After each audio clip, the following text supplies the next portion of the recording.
Yo, what's up, YouTube? This is Talking Crazy 88 back again with another podcast for you. Wanted to do, well, actually, this is my first podcast of the year. I haven't done too many podcasts in a while. I've been busy doing other things. I have plans on starting up my own, doing my own thing, starting my own business. About to open up I have plans on opening up a bookkeeping, payroll account services. And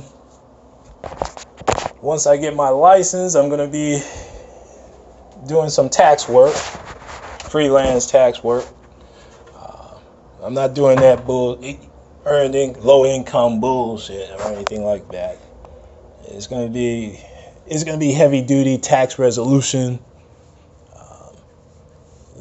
helping taxpayers solve their own not their own problems, but their tax problems. So it's a very lucrative business. If you do it right, people, cool. And then there are other business ventures that I'm trying to get into, but that's over time. Let me just go ahead and master this business that I'm about to start, then the multiple streams of income is going to come in. And like I said, this is the right time to do it. All right? Because I have goals of having an international business, businesses in Africa and in the Caribbean. So those are my plans right now. That's what I'm working on right now, which I should have done 5 years ago. But I didn't know we was going to have a maniac as a president. Tomorrow we're going to have a maniac as a president. So, shit. What is there else to say? Except pay tribute to the first and only black president, or half black president, or whatever you want to call him. He's still a brother to me, even though he was raised as a white person, as a white man. He had a black wife. He had black children. He had a black woman who was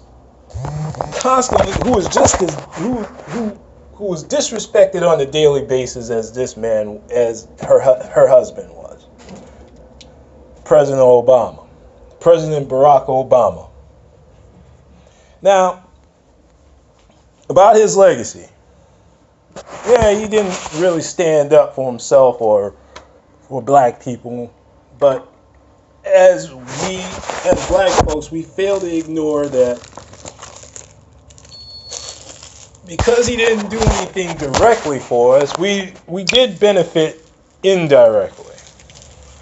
Although the white supremacy has risen, it's always been there. White supremacy always existed, well before Barack Obama took office. It's just white people just ignore it. All right, they ignore it because white people. Let me just understand. Let me just go ahead and clarify what white people do. How white people treat black Americans in this country. They just ignore it. We take 100% of the blame, but we get ignored when we want some help. We will need some resources. We need this. We need that. This is why we have problems in Chicago as much as white people like to reference. They always reference the bad, the evil, the dark, the sinister, the subculture of black society. Now, I'm not saying Chicago is one big ass subculture, right? Because you got the gangs out in LA, you got the gangs out here in New York. Well, not really a gang problem, but it's just here is a crime issue. Anywhere you go, any city that you go into in the United States of America, you're going to have a bad area. You're going to have an area where You should not be hanging out. It's designed that way, people. You gotta understand, it's designed that way. It was no accident that LA, Los Angeles is the gang capital of the world. No accident at all.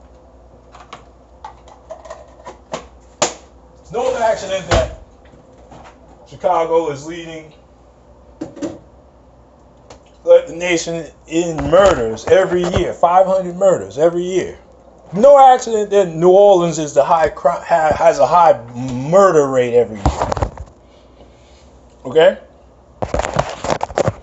But yet, our first black president is supposed to put an end to this. Well, he's not going to put an end to anything. He wasn't put into office to put an end to anything. And same thing with this punk ass Donald Trump. This white supremacist ass. He's not going to do anything for black society. When you have inexperienced B team, who rich billionaires in the cabinet positions who have virtually no experience in government,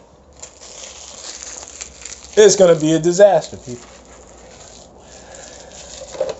And like I said before, it doesn't affect me as a black man, because it doesn't affect me, because if you take it away, you go ahead and take Obamacare away. All right? I'm just going to live a healthier lifestyle. Okay? I'm going to live by the tenets of Dr. Sebi. All right? I'll just invest all my money buying his books, buying food, eating to live now.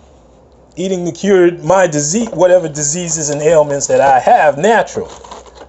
Because I don't need to go to no goddamn doctor to prescribe me to do unnecessary surgery on me, or prescribe medication which would create another additional problem for myself, a side effect, which has side effects that will create additional problems for me.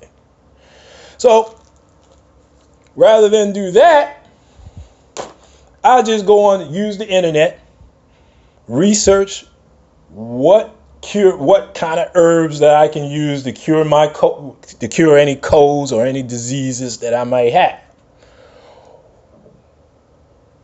And I'll just go to the doctor for a random checkup, yearly checkup, to see if everything is okay, my blood pressure is okay, my blood cells are okay,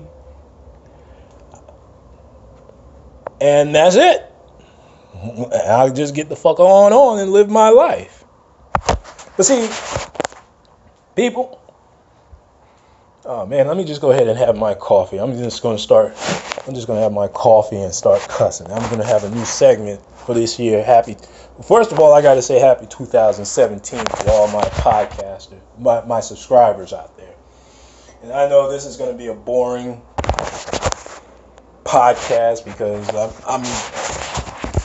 I'm usually talking about black bitches or black women or whatever. But I'm not going to do that. In 2017, as black men, we got to get beyond that. It's old, it's stale. The whole world is watching. Even white men and white people are getting on board with this attacking black women. Hell, they attacked black women. They attacked the first lady, Michelle Obama, for the past 8 years. All right, they called this woman an ape, with some ugly white women down in West Virginia, who lost her job for calling the first lady an ape, saying that now we're going to have a first lady that's classy, other than an ape in heels. Now you see,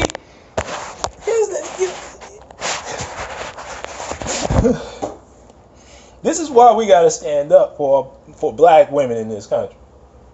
Because now you got white women calling the first lady an ape in heels, when she looks like the Stay Puff, the Mr. Stay Puff man from Ghostbusters. Bitch, you have your nerve talking shit about the first lady. See, instead of us talking about doing podcasts about black women all the goddamn time, why don't we talk about these stink pussy white women who want to talk shit about black women? You know, stay in your lane, white people. Brothers, stop worshiping and sleeping with these white women. I'm telling you right now, these are nasty human beings, man. They're filthy, disgusting human beings. Now, you may come back and retort and say, hey, man, you're no different from what this woman did by calling Michelle Obama an 8-man heels, right? Well, let's look at history. White women have never been the black woman's friend. All right? Even during the times of slavery. Now, beyond me, why black women want to join the feminist movement, which has virtually nothing to do with black women suffering, because black women have been suffering from white males, okay, for years. I don't know if you read that book, Down the Dark End of the Street, by Dr. Danielle McGuire, which is a white woman, which is odd that a white woman is writing about black women being raped by white men. You gotta ask yourself that question. Why white people who are in control of writing history for black men, black women, black people? You gotta ask yourself this question. All right? You gotta ask yourself that question, people. That's why I'm always suspicious of anybody that's white that's anti-racist, such as Tim Wise. All right? Now, y'all gotta go to the Gus T. Renegade, the cows, go into the archives and listen to the podcast about where Gus T. Renegade was interviewing Tim Wise, and he really exposed him for being a fake and a fraud that he really is.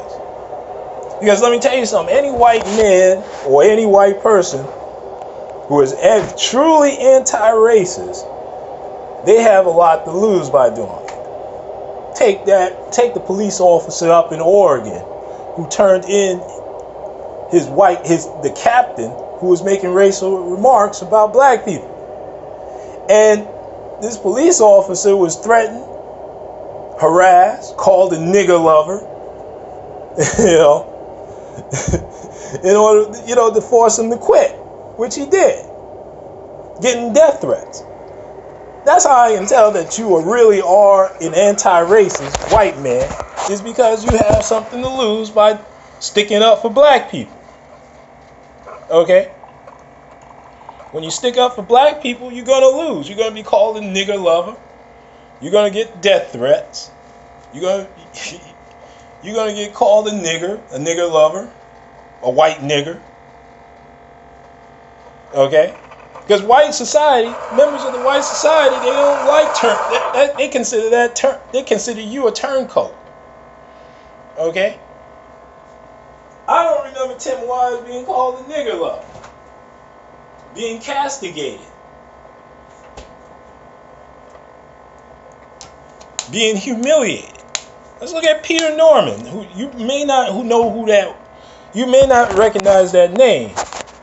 But during the 1968 Olympics with John Carlos and the other brother, I forgot his name, forgive me, it's early in the morning, I didn't have my coffee, who raised their fist in solidarity.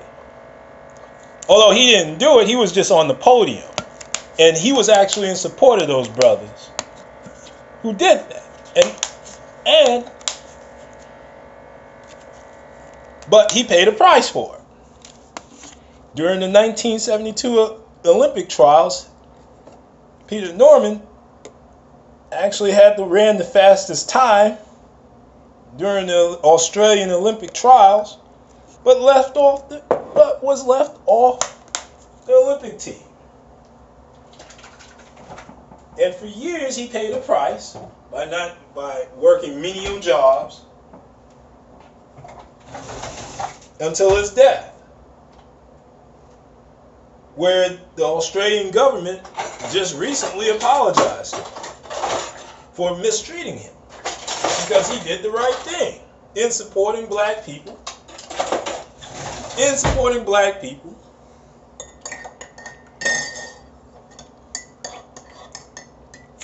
and preventing them from being mistreated by white supremacy. You know, I'm not saying all white people are white supremacists, but like I was trying to tell my relative, there are very few people, white people, in this world, in this country, at least in this country. I don't know about the world because I haven't traveled outside the world yet. There are very few white people in this country who are truly anti-racist. Very few. Who don't subscribe to that white supremacy bullshit. Very few. Everybody that's white, who's on white supremacy, they're on code. They're always on code. 99% of them are on code. But let me just go ahead and talk about and tie this into Barack Hussein Obama, as white people like to call him, instead of President Obama. Now, throughout his legacy, he's been bullied. He's been called names, called a liar. Hold on for a second. Shit. This is the best Starbucks coffee I ever had. Mocha dark roast coffee with hazelnut cream. This shit is good, man. Hold on for a second. Hold on, gang. Oh, shit. I just saved $2.50, man, on a cup of coffee. I don't have to run down to Starbucks and get some coffee and shit. Save some money. Shit. I got a business to run. Well, anyway. Barack Hussein Obama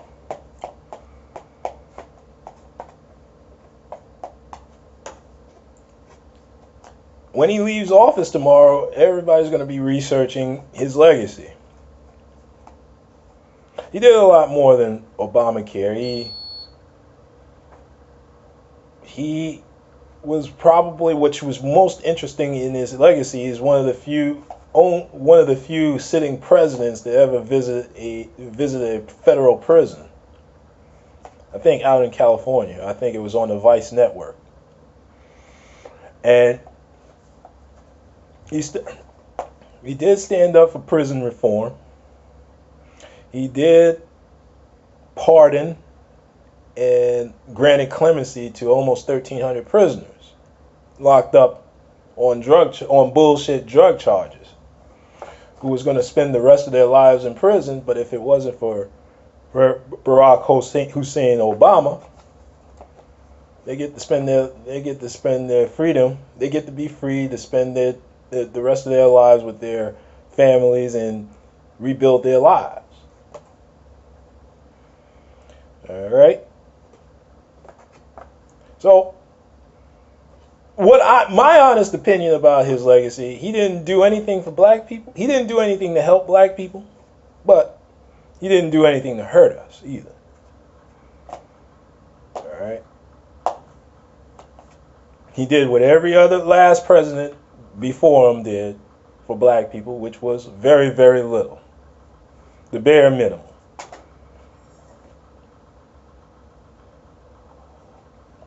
But he says he's going to do more for people outside when he's out of office than he has done while he was in office. Well, that yet remains to be seen. But I had no issue with him. I had nothing personal. I didn't vote for him the last time, back in 2012, but in 2008, voted for him. Went down to the inauguration. I'll tell you a story about that. It was actually my first presidential inauguration that I have ever attended.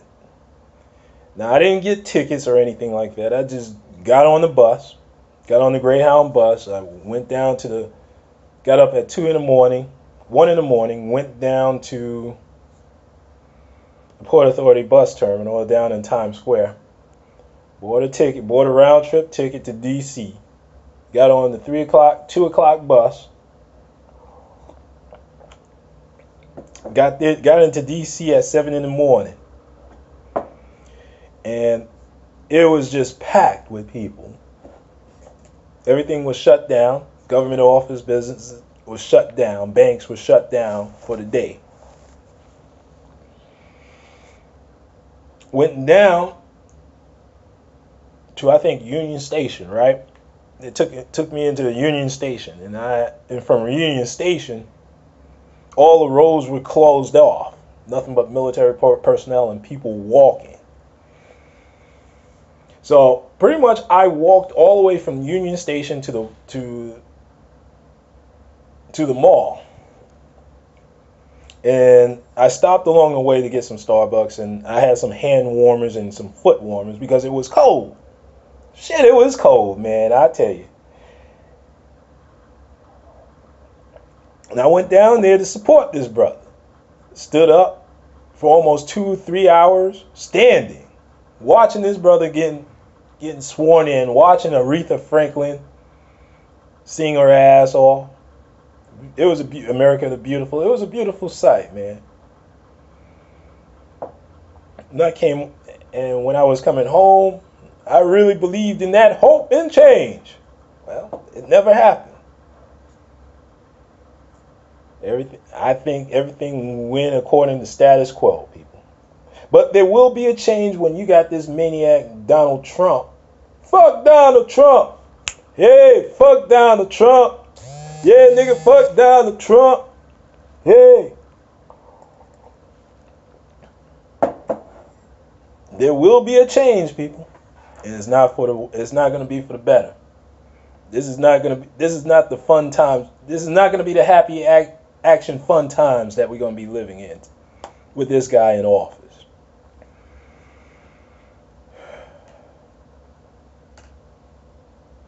Well, listen, I don't really have much to say except Barack Obama, glad you was in office. Glad to see a brother, a half brother in office. Very proud of you. Proud of your family. And I wish you well, people, in your next endeavors. Well, listen, let me get the fuck up off of here. I'm going to be doing another podcast later on today.